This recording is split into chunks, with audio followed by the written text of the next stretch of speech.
du Père et du Fils et du Saint-Esprit. Nous allons reprendre ce matin le livre du Père Mattheil Maskin, l'expérience de Dieu dans la vie de prière. Et puis l'évangile de Jean que nous venons de lire, aussi on verra que cette lecture corrobore certains passages de cet évangile que nous venons d'entendre. Celui qui ne prie pas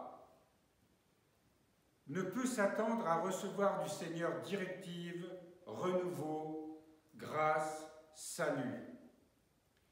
Il est laissé à sa volonté propre, au mouvement de son esprit, au penchant de son cœur, comme quelqu'un qui refuse l'intervention du Christ ou qui soustrait son âme au regard de Dieu. L'homme qui ne prie pas semble se satisfaire de sa situation et souhaiter y demeurer sans changement, ni renouveau, ni démarche de salut.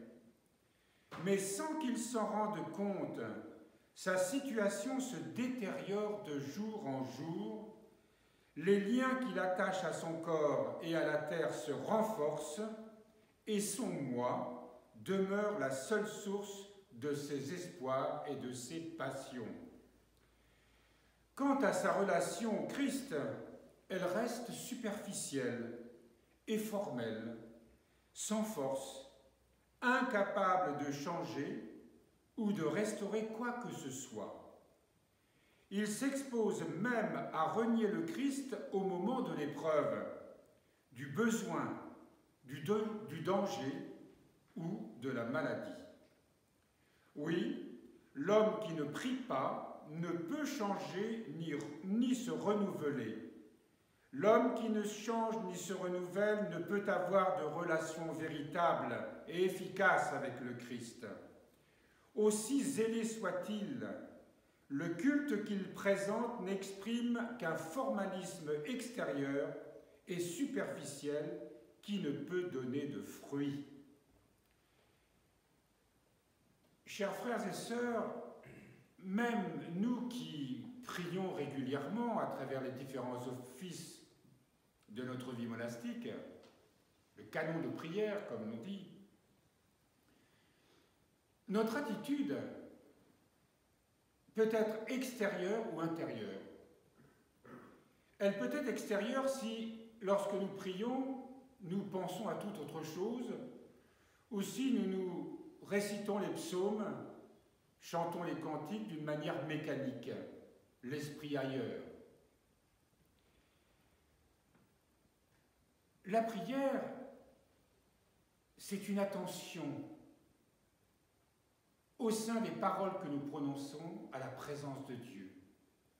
Présence de Dieu qui se tienne dans ces paroles. Ces paroles sont comme le reflet, comme le miroir de la lumière divine.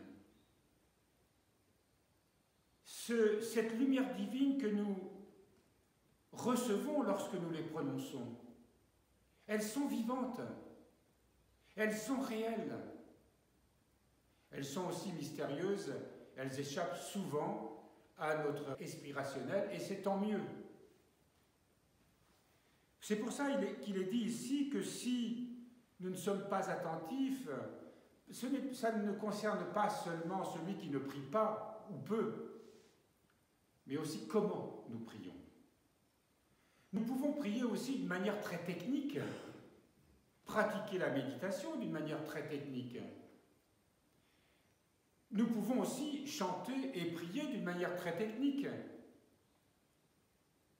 Une chorale, est-ce que nous chantons pour glorifier le Seigneur? Est-ce qu'elle chante pour témoigner de l'amour du Seigneur et en chantant, prier, rendre grâce? Ou est-ce qu'on essaye de produire une belle prestation pour se faire valoir aux yeux des autres et aux yeux de soi-même aussi? La prière suppose beaucoup d'humilité et de se reprendre sans cesse si on sent qu'on est en train de s'égarer. Et l'Esprit Saint nous y aide, c'est lui qui est notre phare. C'est lui qui est notre lumière, c'est la lumière qui éclaire justement notre discernement. Parce qu'il nous est donné, parce qu'il nous accompagne, parce qu'il nous ouvre le chemin. Nous avons entendu ce matin dans l'évangile de Jean, au 8e chapitre, lorsque le Seigneur s'adresse aux Juifs et dit « Je suis la lumière du monde. Qui me suit ne marchera pas dans les ténèbres, mais aura la lumière de la vie. » Évidemment, de la vie éternelle, de la vie de son royaume, de la vie divine.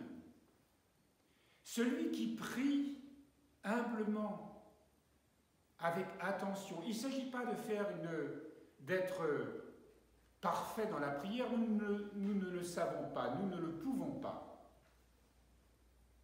Mais rechercher le Seigneur, le rencontrer dans la prière.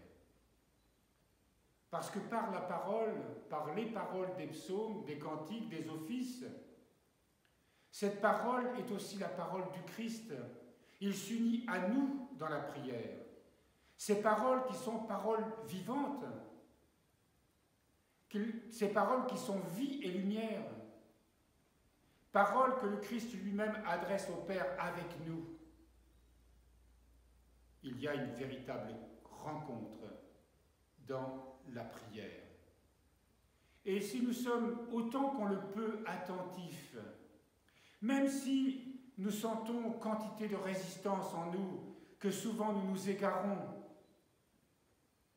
que peut-être certains jours nous n'avons pas envie de prier, que peut-être nous sommes dans certains états d'âme où il nous semble que ça peut arriver, que traverser des moments où il nous semble que pour le peu de résultats de toute une vie de consacrer, la prière nous paraît si peu efficace et nous doutons. Nous pouvons traverser toutes sortes d'états comme celui-ci, mais la foi que le Seigneur nous donne nous demande de persévérer et de ne pas s'inquiéter. De ne pas s'inquiéter et de faire ce que nous pouvons, comme nous pouvons, avec la certitude que la bonne volonté, dans certains cas, peut suffire. Le Seigneur sait exactement ce que nous traversons. Il est la lumière et la vie. Il est celui qui, en toutes circonstances, se tient, comme le dit un peu plus loin le Père Mathaï Maskin ce matin, celui qui se tient à la porte du cœur. Je poursuis le paragraphe suivant. Par la prière, nous n'attirons pas le Christ du ciel, nous le découvrons à l'intérieur de nous-mêmes. À cause de son amour immense, de son extrême miséricorde et de l'offrande de soi qu'il a réalisée pour notre salut. Il lui a plu d'habiter par le baptême notre homme nouveau. Dans la prière, nous le trouvons debout à la porte du cœur, ne cessant de frapper jusqu'à ce que lui soit ouvert. Et quand nous lui répondons, il habite notre vie. Et aussitôt commence notre sortie du monde des ténèbres et notre résurrection. L'homme nouveau, créé à l'image du Christ, ne vit et ne grandit et ne se développe que lorsque le Christ habite nos cœurs par la prière, par la foi et le désir. Que le Christ habite en vos cœurs par la foi, nous dit saint Paul dans l'Épître aux Éphésiens au 3e chapitre. Car le Christ est parole de vie, parole que l'homme garde au cœur par la prière et par l'Évangile. Le Seigneur se tient à la porte de notre cœur. Quand on dit cela, il n'est pas à l'extérieur de notre cœur, il est à l'intérieur de notre cœur profond. C'est nous qui sommes à l'extérieur. Et par la prière, une prière humble, aussi attentive qu'il soit possible, nous ouvrons la porte de notre cœur au Christ, qui, nous l'avons entendu ce matin, ne cesse de frapper, ne cesse de nous appeler, ne cesse de murmurer toute sa tendresse, ne cesse de nous dire sa miséricorde infinie, ne cesse de nous appeler pour nous accueillir tels que nous sommes, par la prière humble, où nous confessons justement notre misère, notre pauvreté. La porte du cœur s'ouvre naturellement et nous rencontrons celui qui nous attend.